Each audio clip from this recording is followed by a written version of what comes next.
A paz do Senhor, boa tarde. Por causa das dificuldades, né, dos transtornos da internet, de estar caindo toda hora, a gente não tá conseguindo entrar ao vivo. Então hoje nós vamos testar esse formato diferente, de estar fazendo o vídeo e postando para vocês, para ver como que fica, se a gente consegue dar continuidade à aula dessa maneira, pra gente não tá parando com a aula. Hoje a gente começa a nossa 9ª aula, que é a aula sobre testemunho, uma combinação de palavras e atitudes. O nosso texto básico está lá em Efésios, no capítulo 5, a partir do versículo 1 até o 21, e também em Mateus, no capítulo 5, do versículo 13 ao 16. A nossa missão como cristãos é tornar Deus conhecido a todas as pessoas através da pregação da palavra do Senhor, através da pregação do Evangelho, mas, sobretudo, através da prática do Evangelho, do nosso testemunho. Tem um ditado, né, que é muito comum por aí, que diz que nós, cristãos, somos a Bíblia que o mundo não lê. Então, nós somos constantemente observados. Eu tenho uma experiência, né, minha que eu vivi, eu já testemunhei isso uma vez, e a Suelen ouviu, e ela vai tornar a ouvir agora. Eu fui pregar num lugar muito longe, onde eu me perdi para chegar lá. Eu fui de Uber com GPS. O rapaz que me convidou para estar indo ministrar, ele mandou a localização para mim. E pela localização que ele mandou, o Uber se perdeu, caiu dentro de uma lagoa. A gente só achou porque o Uber, abençoado por Deus, foi perguntando para uma pessoa ou para outra para poder chegar na igreja. E aí eu tava ministrando com as crianças, fiz algumas dinâmicas e tal, e em determinado momento eu já nem tava mais com o microfone, eu já tava falando de própria voz. Quando eu tava voltando lá, o meu telefone nem dava sinal, nem pegava o meu telefone lá. Quando eu tava voltando, eu fui ver as mensagens que tava perdida e tinha uma mensagem da Suelen. E ela falou assim: nossa, tia Lu, a senhora tava pregando aqui na igreja tal, isso, aquilo, outro. Eu falei: tava. Ela falou assim: eu sabia que era a senhora. Eu ouvi a sua voz e eu reconheci, eu sabia que era a senhora que tava pregando lá. Ela mora na rua atrás da igreja e ela conseguiu ouvir a minha voz e saber que era eu quem estava pregando. E naquele dia eu entrei em choque, eu pirei, eu chorei uns 3 dias. Porque assim, houve um tratamento de Deus comigo. Porque a Suelen, ela estava dentro da casa dela, na rua de trás da igreja, e ela ouviu a palavra, ela reconheceu e sabia que era a tia Lu que estava falando. E Deus me confrontou naquela tarde, e eu fiquei uns 3 dias palestrando com Deus e falando, naquela rua, no entorno daquela igreja, quantas pessoas me ouviram? Na rua de trás e por todos os lugares que eu já passei, quantas pessoas me conhecem, me observam, me reconhecem, e pessoas que eu não sei quem é.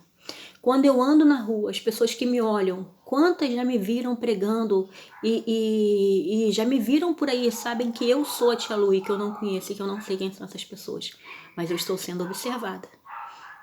Então, da maneira que eu estou sendo observada, todos nós estamos sendo observados, todos os cristãos, né? O perigo, o grau de responsabilidade que está nas nossas mãos, do nosso testemunho.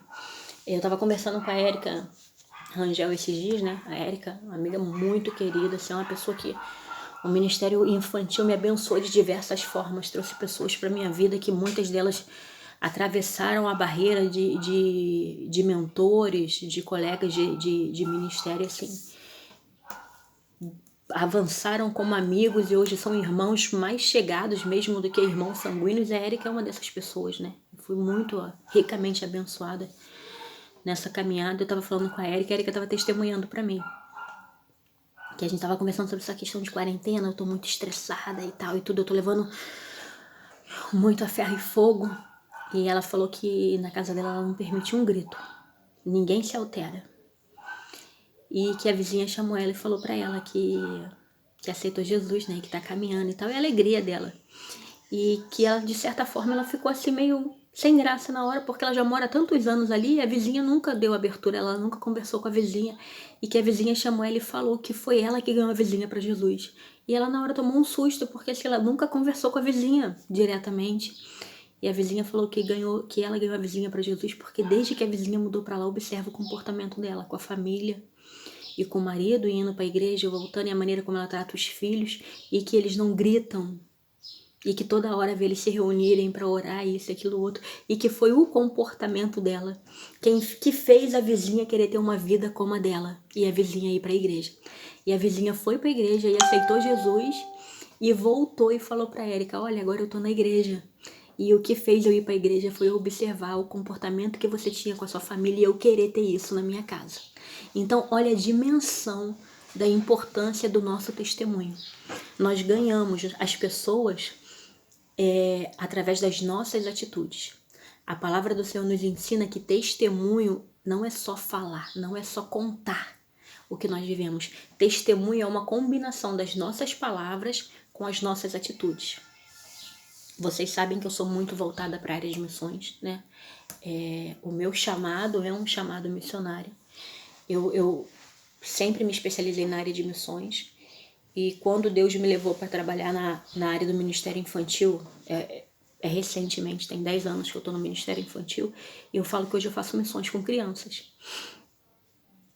E mesmo eu estando com as crianças, eu não abro mão de missões. Independente de qual seja o teu dom, de qual seja o teu chamado, de qual seja o teu talento, você foi chamado para ganhar almas para o reino dos céus. Você foi comissionado aí por todo mundo e pregar o evangelho a toda criatura em tempo e fora de tempo. E o seu testemunho vai fazer você ganhar ou perder almas para o reino do Senhor. E eu estava lendo um livro esses dias, ele provavelmente está por aqui, que faz bem pouco tempo que eu estava lendo, essa semana ainda. E eu até comentei com o irmão.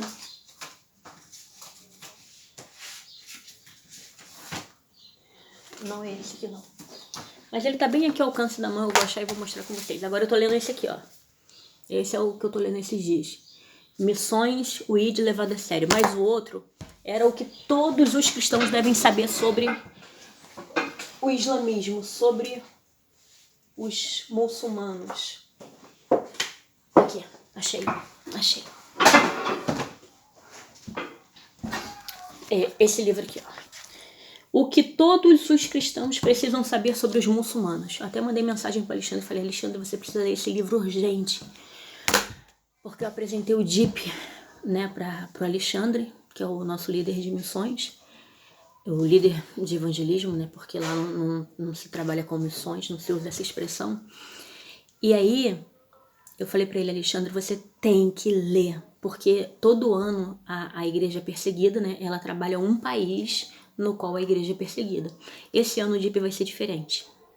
O domingo da igreja perseguida, o dia da igreja perseguida esse ano, ele é englobando todos os cristãos ex-muçulmanos em toda a face da terra. Não vai ter um país. Por exemplo, o ano passado foi Coreia do Norte, teve um ano que foi Iraque, teve um ano que foi China. Não, esse ano é todos os cristãos ex-muçulmanos. E aqui nesse livro, quando ele fala o que nós precisamos saber sobre os muçulmanos, ele fala como evangelizar um muçulmano. A gente não chega para um muçulmano para pregar Jesus Cristo. Jesus Cristo para eles é só mais um profeta, não é o Filho de Deus, não tem essa divindade. E ele fala que a gente só consegue ganhar um muçulmano com o nosso testemunho. Quando ele vê o caráter que nós temos, eles prezam muito a questão do respeito, da honestidade, da integridade, do caráter. Não adianta a gente dizer que a gente é cristão, que a gente carrega a cruz e chegar lá fora fazer um monte de besteira e depois vir se esconder atrás da cruz. Nós estamos sendo observados quando nós vamos no sacolão e a gente descasca o alho para colocar no saquinho para na hora que for pesar dar menos o peso. A gente é observado na fila, quando a gente chega na fila da casa lotérica e a gente encontra um conhecido e vai lá e para conversar com aquele conhecido e fura a fila e fica por ali e já passa na frente. Então tudo isso faz parte do nosso testemunho cristão. A gente é observado quando abre um pacote de biscoito no mercado e vai beliscando o biscoito até chegar no caixa ali, toma aquele Danone ou come aquela uva para ver se ela tá boa ou não no mercado. Tudo isso faz parte do nosso testemunho. Quando você compra alguma coisa e não paga, quando você não tem fidelidade, quando você é caloteiro, tudo isso faz parte do seu testemunho. Quando você emprega a sua palavra a alguém e você não cumpre com aquilo ali, quando você não é pontual com o horário, faz parte do seu testemunho. Tudo isso faz parte da vida cristã. Nós devemos testemunhar Cristo através do nosso modo de viver. Jesus, ele não poderia ter usado o melhor exemplo que é a metáfora do sal da terra e da luz do mundo, para nos ensinar sobre a influência que nós devemos exercer na terra. Cristo, no conhecido Sermão do Monte, lá em Mateus 5, do versículo 13 ao 16, né, como eu falei aqui no começo, compara o cristão como o sal da terra e a luz do mundo, os dois elementos que traduzem essa influência. Como sal, nós somos desafiados por Jesus Cristo a dar sabor à vida daqueles que nos cercam, cultivando uma vida cristalina e pura diante de Deus. Como a luz, o nosso dever é brilhar como as estrelas no mundo de trevas, onde jaz o maligno. Filipenses 2,15. De sermos diferentes daqueles que não têm Jesus como Salvador. Então, a nossa função como sal da terra e luz do mundo é fazer a diferença. Não adianta nós sermos cristãos e nos comportarmos como as pessoas do mundo se comportam. A Bíblia fala que os filhos da treva são mais prudentes do que os filhos da luz. Nós temos que dar um exemplo que muitas das vezes os que não são cristãos estão dando. As pessoas têm que olhar pra gente e ver a diferença. E quando eu falo olhar pra gente e ver a diferença, não é olhar pra gente e ver a diferença na nossa vestimenta, não. É olhar e ver a diferença no nosso caráter. Nós temos que ter o caráter de Cristo. E hoje o que a gente faz? A gente traz para dentro da igreja o comportamento mundano para atrair as pessoas do mundo. E as pessoas vêm e continuam se comportando como se comportavam lá fora. Não há mudança de vida, não há mudança de caráter. Pode-se tudo. E nós não estamos dando testemunho. E quando nós somos cobrados, somos apontados por alguma coisa errada que a gente faz, a gente corre e se esconde atrás da cruz, envergonhando a Cristo, sujando a cruz de Cristo. Lá, não vou lembrar onde é que está agora, mas diz que para aquele que traz o escândalo, melhor seria que ele amarrasse uma pedra ao pescoço e se lançasse ao mar, do que causasse escândalo ao Evangelho de Cristo. O nosso papel como cristão é conduzir essas pessoas à luz da verdade, o que só conseguiremos se andarmos como Cristo nos ensina, se seguirmos a palavra do Senhor. Vimos nas primeiras lições, quando a gente tratou da Bíblia, que a palavra do Senhor é a nossa bússola, que aqui a gente tem instrução para tudo, é o nosso manual de instrução para ter uma vida saudável, para ter uma vida correta, digna e honesta. Cada cristão ele é uma testemunha de Jesus Cristo. Paulo disse, sejai meus imitadores como eu sou de Cristo. Se eu falar para você, não me imita não, imita Jesus Cristo, mas não me imita não. Se o teu pastor falar para você, imita Jesus Cristo, mas não me imita não, corre do teu pastor. Porque corre de mim. Porque eu tenho que ser imitadora de Cristo. Se eu não estou imitando a Cristo, se eu deixo isso bem claro que eu não estou imitando a Cristo, alguma coisa errada tem comigo. Eu já sei que o Espírito Santo não está habitando em mim. De cara eu já sei que eu não sou templo do Espírito Santo. Então tem que haver mudança, tem que haver conversão. O nosso encontro com Jesus é uma história que precisa ser compartilhada. O que houve de mudança na minha vida, eu tenho que compartilhar, eu tenho que mostrar, eu tenho que deixar transparecer que o velho homem morreu e que nova criatura eu sou. Mesmo que em algumas vezes a gente tenha aqueles deslizes, a gente volte a ter algum rompante, mas na maior parte do tempo a gente está lutando contra a nossa carne, a gente está vencendo a nossa natureza adâmica. Então isso tem que ser mostrado, a gente tem que ter essa perseverança em pregar o evangelho através das nossas atitudes. Contemos as outras pessoas que elas podem ser salvas e viver eternamente com Deus. É assim que testemunhamos de Jesus. Nosso maior objetivo deve ser compartilhar a nossa fé. O nosso maior objetivo é cumprir o íder de Jesus Cristo. É ir e pregar o evangelho a toda criatura com o nosso testemunho. Testemunha é a pessoa chamada para depor sobre aquilo que ela viu ou ouviu. Testemunhar é falar, é contar, é manifestar, é expressar, é demonstrar. Então, se prepare para testemunhar, se prepare para mostrar, para falar, para demonstrar aquilo que Deus tem feito na sua vida.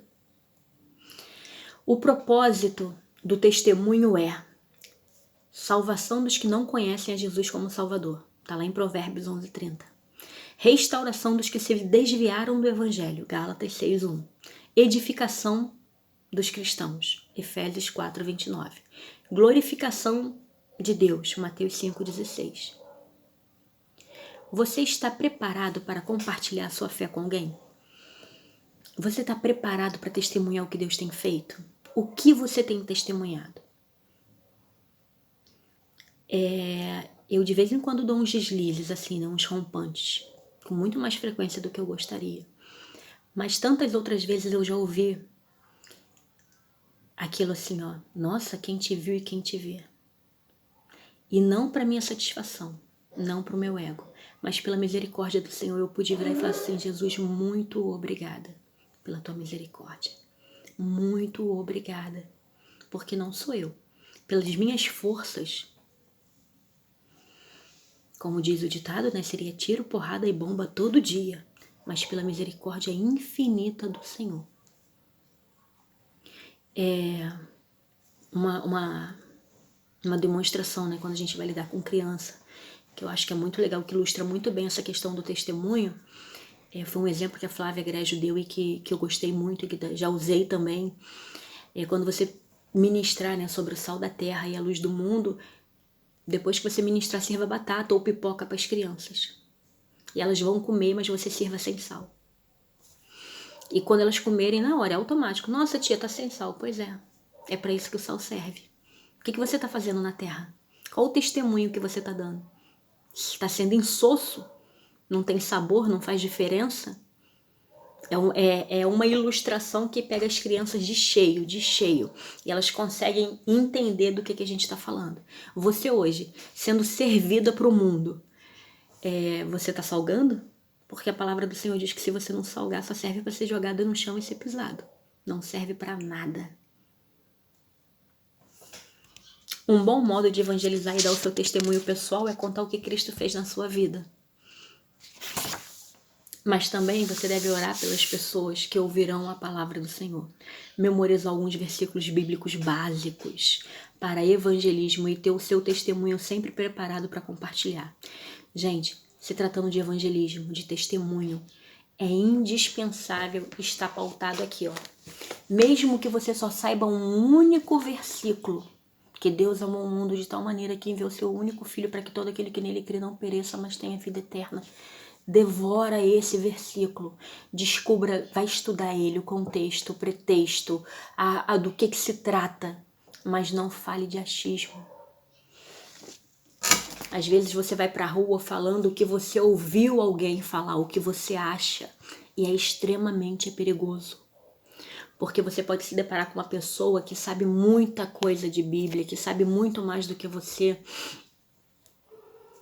Uma experiência assim que eu já tive diversas vezes, você quando vai ministrar para moradores de rua, vocês não fazem noção da quantidade de morador de rua que tem, que é missionário desviado, que é pastor, que é presbítero, que é evangelista, que é filho de crente, que está em situação de rua, que é mendigo, que é andarilho, que são legiões e legiões de demônios, que são teólogos formados, que entendem muito mais e são extremamente conhecedores da palavra do que nós. E o inimigo usa e envergonha a gente assim de maneira sobrenatural. Então esteja preparado, que seja só um versículo, mas que você esteja embasado na palavra do Senhor. E toda vez que for testemunhar, que for fazer um trabalho de evangelismo, é indispensável um trabalho de revestimento antes. Que seja um mês, que seja uma semana antes, mas você tem que apresentar. A palavra do Senhor diz, apresenta ao Senhor os seus planos e eles serão bem-sucedidos. Consagra ao Senhor tudo que você vai fazer para que haja sucesso. Então que haja oração em prol desse testemunho, dessa evangelização, que haja um propósito de jejum, que haja uma consagração em prol disso. Porque sim, tudo que a gente vai fazer tem que fazer como se fosse para o Senhor, porque é verdadeiramente para o Senhor e não para os homens. Cuidado ao sair para evangelizar com o que você vai falar. Se você não tem certeza do que você vai falar, não fale. Vai buscar ajuda, vai buscar orientação. Diga somente Jesus te ama e pode mudar o quadro da tua vida, pode mudar. Seja sucinto, mas não corra o risco, não abra a boca para falar coisas que você não domina. O verdadeiro testemunho, ele vai muito além de palavras. Tudo que fazemos diariamente é a confirmação da nossa fé. As nossas atitudes falam muito mais alto do que qualquer palavra. Você é o testemunho vivo do que Deus faz na tua vida. Certa vez, Jesus, falando aos seus discípulos, afirmou que eles eram o sal da terra e a luz do mundo. Quando Jesus fez essa declaração, ele tinha em vista o testemunho que todo cristão deveria dar ao mundo. Além de salgar os alimentos, o sal também é importante para a conservação dos alimentos. Antigamente não existia geladeira, então a carne ela era salgada para ela durar mais. O sal também, ele era, um tempo antigamente, ele equivalia como moeda. Quando não existia dinheiro, as coisas eram pagas em sal. Daí vem a palavra salário. Tamanha a importância do sal. Além de salgar os alimentos, o sal também é importante para a conservação. Sem a presença de Deus, nós somos corrompidos pelo mundo, mas em Cristo nos tornamos um elemento capaz de ajudar na salvação do mundo que está perecendo. Ou seja, nós também estamos aqui para conservar, para cuidar, para ajudar na conservação das vidas. Hoje, o nosso testemunho, nós temos conservado as pessoas ou nós temos destruído? Ontem eu estava vendo, anteontem, rolou um vídeo aí na internet de uma mãe que bateu numa criança de 7 anos a ponto da criança sangrar até pelo nariz de fio, um fio azul dobrado. E eu vi diversas cristãs, até líderes de ministério infantil compartilhando aquele vídeo. O que eu estou acrescentando no reino dos céus compartilhando uma imundície dessa? Vídeos de criança sendo violentada, vídeo disso, daquilo outro. Quando tem essas picuinhas, tipo, Silas Malafaia batendo boca com Ana Paula Valadão. Aí eu vou lá, que os crentes estão brigando, vou compartilhar isso. Aí o outro falou da heresia tal, aí o outro tá aqui. Que agora tá o Paulo Júnior com Silas Malafaia. Tô eu inflamando essa fogueira. Como cristão, o que eu tô salgando nisso? Qual o testemunho que eu tô dando nisso? Eu tô conservando o quê? Eu tô só estragando ainda mais aquilo que já está em trevas. Então tudo isso nós temos que ponderar. Antigamente a gente usava muito a história das 3 peneiras, Vamos passar pela peneira, Vai acrescentar, vai ajudar, vai estragar. Hoje em dia a gente não usa mais peneira nenhuma. Então que possamos voltar a buscar as 3 peneiras e aplicar na nossa vida como cristãos, Que é útil pra caramba. Aqueles 2 bolsos também, um costurado, um furado. É muito importante na questão de testemunho a gente ter esses 2 bolsos.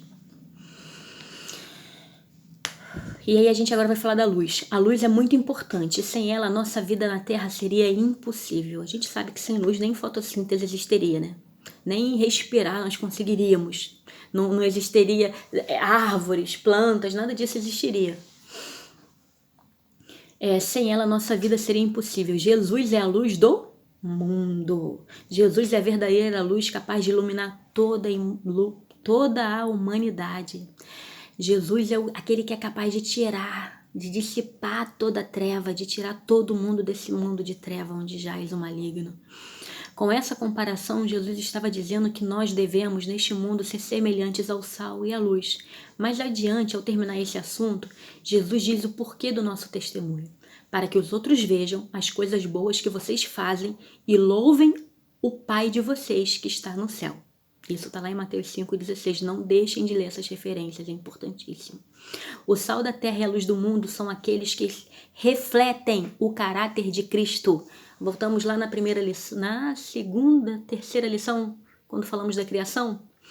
E que fomos feitos imagem e semelhança de Deus, através do sacrifício de Jesus Cristo, a gente começa a ter restauração, E aí a gente passa a refletir o caráter de Cristo, sendo sal da terra e luz do mundo. Se nós não somos sal da terra, se nós não somos luz do mundo, se não estamos salgando, se não estamos refletindo a luz, não estamos refletindo o caráter de Cristo. Tem alguma coisa errada. A gente tem que voltar lá na conversão. Você foi salvo para testemunhar e deve fazê-lo usando a palavra de Deus e o seu modo de viver. Encha a sua mente e o seu coração com as escrituras e comece a falar da palavra e viver a palavra.